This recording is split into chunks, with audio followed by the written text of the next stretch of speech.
Our guest is in the queue, and I would love to bring him in. Bring him in, Speak so we could properly first. talk to the dangerous one himself, Mr. Doug Gilbert. Doug, how are you? Man, I'm doing good. Hey, that really sounded like it was easy for you to say. Oh, you have no idea, Doug. I am a Doug, this is mumbling, every week, man. stuttering idiot.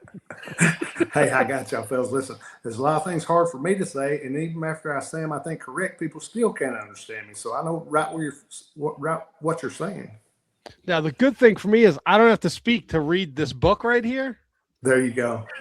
There you go. Listen, fellas, I appreciate y'all getting it. It's a cool book, man. It's a cool read. Have you started reading yours yet? That I see you there with? Yes. So we're on the East Coast. We're in New Jersey. We had shitty weather yesterday and Saturday. This was supposed to be here Saturday morning. Did not get here till yesterday afternoon. But I'm about 50 pages in. Is that right? Cool. So you're at the wrestling in his blood, and the journey begins. You're just starting and everything, man. I'm so proud of this book and everything. So proud that we got it out, and man, it really means something to me. And you guys talk about all kinds and sorts of wrestling and entertainment and everything else I've heard, but I mean, man, you know what? If you think back and you think, my brother passed away 30 years ago. And for people to still come to me and ask me, they say, man, what relates? I mean, they never got to meet my brother. And they said, how is over all this time, people still talk so good about your brother as far as him working and his booking and everything. But it's how he related and connected with people, I would say. And man, it's a cool thing when people still ask you about your brother and have so much respect for him this many years later. Now, today's interview, Doug, is about this beautiful book, The Hot Stuff, Eddie Gilbert, Uncrowned King of Professional Wrestling, 30-year anniversary edition. You're no slouch in the wrestling business either. And I know we got short on time tonight, so we'll definitely have to come back and talk to you about your career. But cool. This book had a little bit of a snafu, and it didn't come out till December. What can you talk about what kind of held up the process of getting this book out? Well, what held it up was actually, and I don't blame anybody, I should have started on it quicker myself, which actually y'all guys are going to laugh. This book actually started like in 1999. I started, like, my brother passed away in February of 95 and everything. And in 99, I thought, because people was asking me so many different questions, and I just jotted down a few things, but then I stopped because I realized it was still too soon for me at that point, just 4 years after my brother had passed away. But the one cool thing about this book, it goes back so far that in the book you can write about where I talked with Jerry Jarrett, which is no longer with us anymore, and different guys that I've got quotes from, what they told me that they had told my brother and everything. And I think that's what makes this book really cool also. You get to hear the backstories from the guys that are no longer with us now, that, like, from 99 when I started this. But like I said, it took me, if I started something else today, I guess it'd be another 25 years before I got it done, or 30 years. But anyway, no, like I said, man, it's cool. This goes through all of my brother's career, as far as y'all guys know, and I think kind of historians about wrestling and stuff.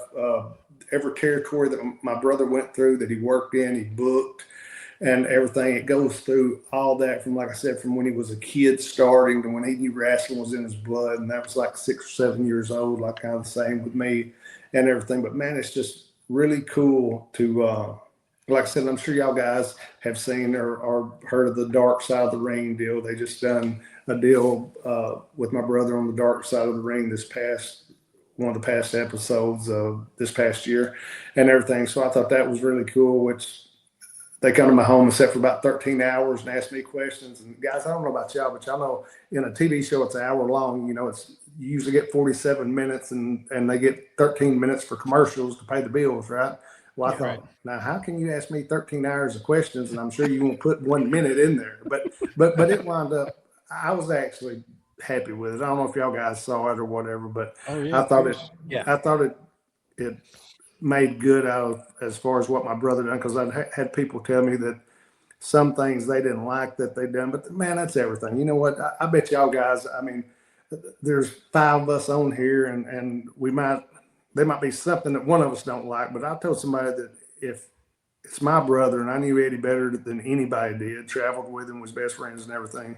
And if I thought something was good at the end of the day, I don't think anybody else could have not thought. Now they might not like I said, we all have different opinions on things, but my brother was a great worker. He's a great booker and everything. And like us guys are sitting on here right now. I'm sure there's something y'all guys can think you might rather be doing, but listen, we're on a podcast right now, reliving what I've done my whole life that I made a good living at and enjoyed, traveled around the world, and we're getting to talk about it on here. So there's nothing really too bad to me that, you know what I'm saying, guys?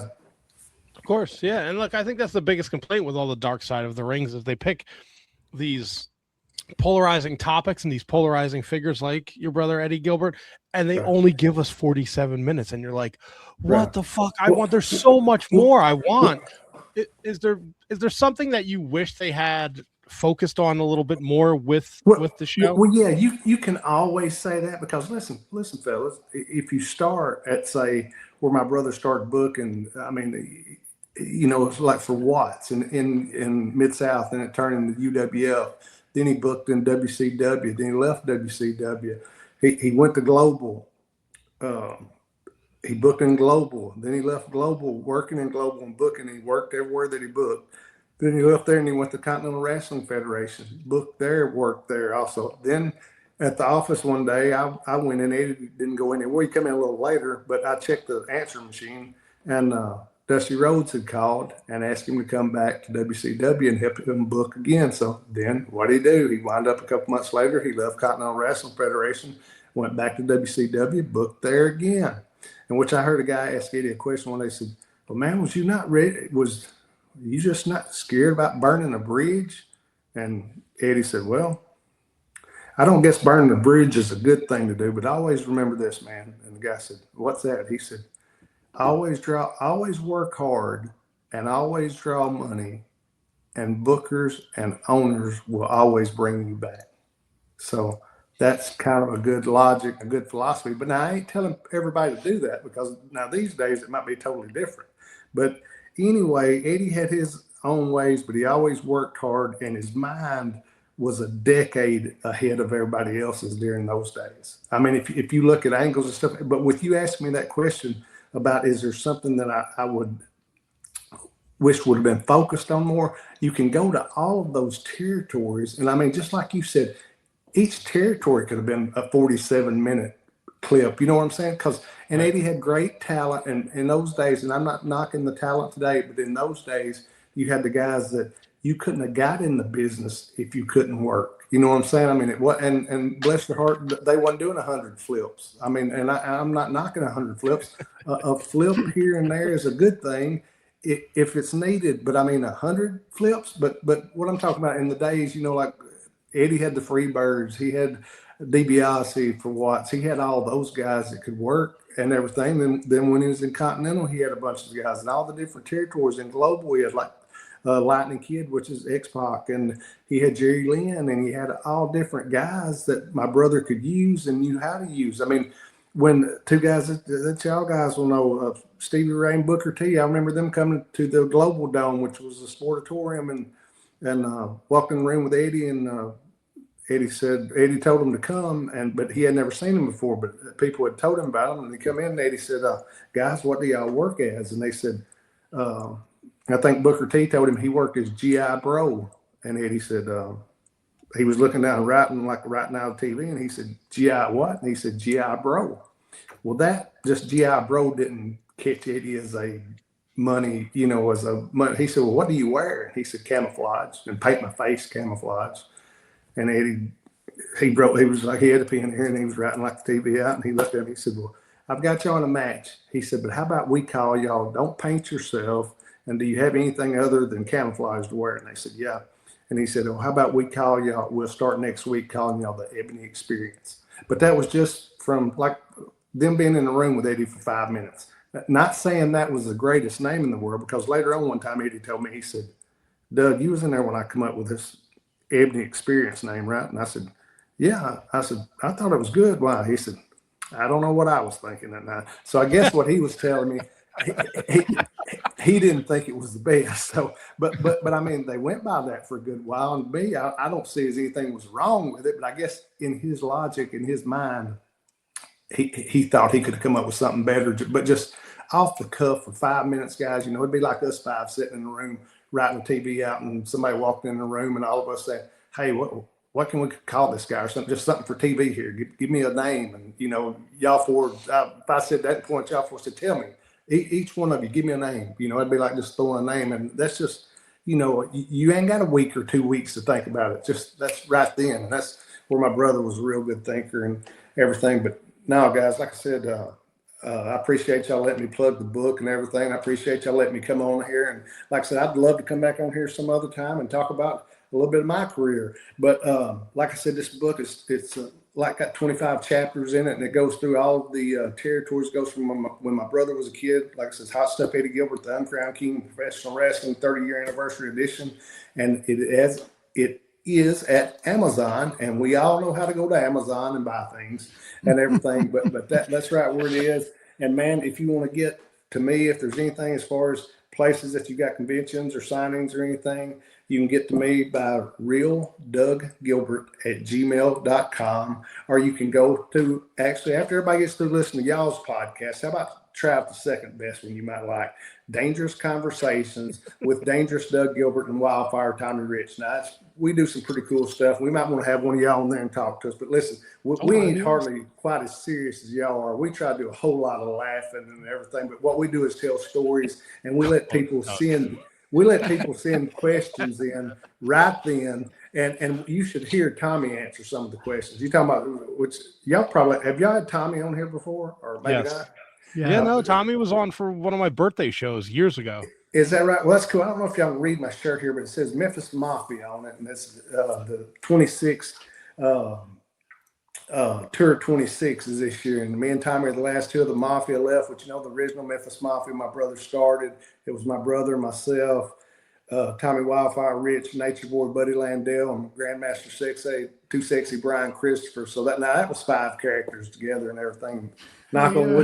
Knock on wood, me and Tommy are still going and beating the streets. So man, if anybody needs myself or Wildfire, like I said, you can give us a shout at our podcast. Like I said, that's Dangerous Conversations. But man, we appreciate, like I said, I appreciate y'all letting me be on here with y'all. And is there anything else? What about, did y'all guys hear anything about the AEW show at the I call it the ECW Arena. What do they call it now? The 2300 Arena. 2300 Arena. Yeah.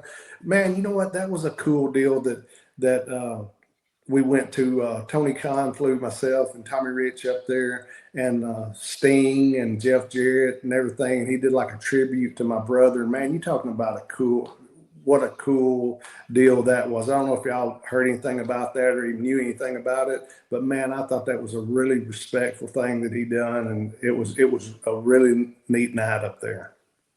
I think it was really nice that you said we're really serious about this, Doug. We're just being respectful for you. When we're done with you, we're going to talk probably a lot about shitting our pants. If you should shit while your wife in the shower in the same bathroom. We're not very serious. We're getting, we're short on time today. We want to plug the book and get the book over for you. But man, we kind of go off the rails. We're just a couple dudes bullshitting, talking about wrestling. Well, hey, listen, that sounds really cool. Then y'all would like to have me back on here sometime, because y'all know all the stuff that I've said before. And our some yeah, of we it do. Anyway, because now me and y'all sound a lot closer together then, because I get a lot of questions, a lot of these calling questions to our podcast is, Doug, I can't believe you would have said that. Why would you have said that? Well, I mean, most of the times why I say things is because that's what I'm thinking. So to me, it sounds like y'all guys are all kind of the same way. But now sometimes the way I'm thinking, maybe I shouldn't say what I say, but a lot of times I'm wide open too. So I'll say a lot of things, and y'all have probably read some of them or heard some of them on some promos and everything. But anyway, man, look, I've been very fortunate. Like I said, my brother, my dad and my brother trained me and everything. I've been very fortunate and everything. Like I said, there's been some good things that happened, well, all through my career. But like I said, this cool stuff with my brother, man, I've got so many questions, and so many different things have been wrote to me on social media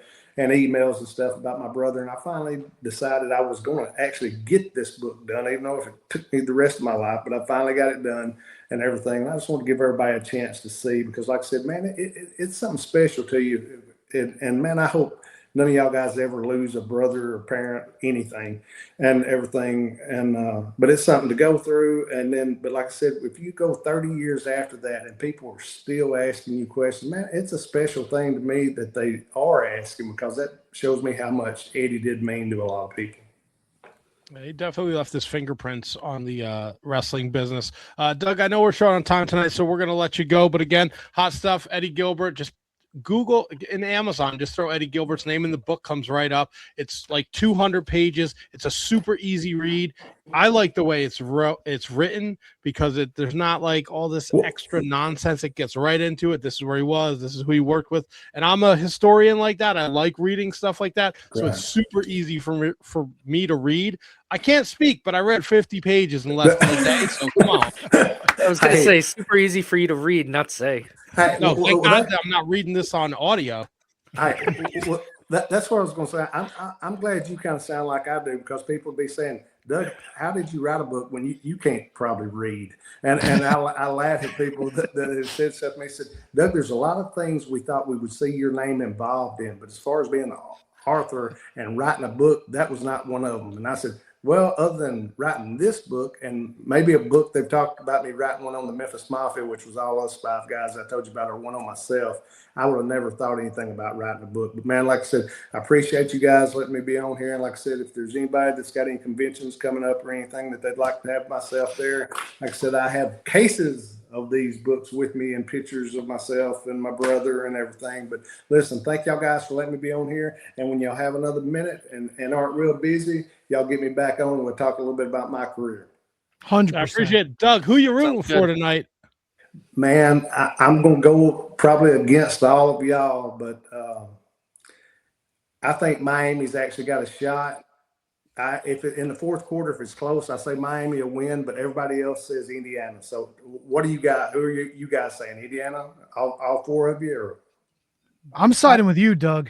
Yeah, I'll go with you. I'm going Indiana. Here's the only thing, guys. Miami's defensive line and offensive line, I will always, since I was a kid, been taught if you build from inside out. But here's the thing: there's like no weak points on Indiana's team, but I believe as far as the line, I think Miami's got the line. But I mean, heck, guys, I don't know. It's a 7.5 point spread. So if y'all guys are good, are y'all good at betting? Y'all said y'all talk about anything? No. So we're not good at betting. Well, listen. Indiana will probably win, but I'm not going to go all in. I want to say Miami. So on the next time y'all have a little opening, you want to talk, y'all guys get a hold of me and I'll come back on here and we'll talk about whatever you want to talk about. Hey, Doug, what'd you say the spread was? 7 or 7.5? 7.5 Indiana. Yeah, I think you got to go Miami at that point. Yeah, well, that's kind of what I thought. But then again, they're saying it could be a blowout. So I don't think that's going to happen. Who knows, guys? But listen, hey, thanks for letting me plug my book and everything. And like I said, everybody that has seen, I think the Dark Side deal is coming back on. They play it back about every week or two, but I thought it was pretty cool. And I thought they put a lot of people told me that they knock a lot of people's stuff, but man, I'm going to be honest. Like I said, if I can say I thought it was okay, I don't think anybody else can't say it was. But anything, one other thing I want to plug before we get off here, in this book, we've got a chapter on where myself and my brother run over Jerry Lawler in the car, and it says, let's see, I think you killed him. You talking about a good chapter? You hadn't got to that one yet. If you're just 50 pages in, wait till you get to that one, because that is actually my words. I think you killed him. My brother said, Doug, what do you think? As I'm looking behind the car, and he's done come through the windshield and glasses all over us, and he's flying around like a helicopter when he flew out the windshield over the top, and he hits the asphalt and just stops. My brother says, "What, Doug? How you think he is?" And I said, "I think he might have killed him and everything." But guys, like I said, and this is something y'all's guys can go to on YouTube and just pull it up real quick, because it's there and you can see it really good. And man, you'll see. I mean, and y'all guys got to realize this is not. We didn't have stuntmen or nothing in these days when we was doing all of our stuff. We didn't have somebody else go out there and try this out. We just got in the car. I pulled the car around the building when my brother said slide over. And when he jumped in, and I slid over. When we went to hit him, in all reality, you would have thought we'd have been going like 10 or 15 miles an hour, right? Well, we hit him about 30. Well, you don't hit somebody about 30 miles an hour. Just the lucky part was he got his legs up enough, because if it hit his legs, it broke his legs hitting somebody 30 miles an hour. But he got his legs up, but what he thought, he was going to slide off the side of the car. But we was going so fast, he slung him into the windshield. When he come in the windshield, he come all the way through the windshield. So it knocked the windshield into mine and my brother's face. And then he flew out of the top and went like a helicopter round and round and hit the ground. But that's a chapter you got to get through. But listen, guys, thanks. Y'all have a great night. And y'all give me a shout back. We'll talk a little bit about my career sometime. We will, Doug. We'll talk soon, friend. Thank you for taking the time to join us. We'll talk to you soon. Yes, Go sir. Kings! Thanks, guys. We'll see you, man. Bye-bye. Thanks, Doug.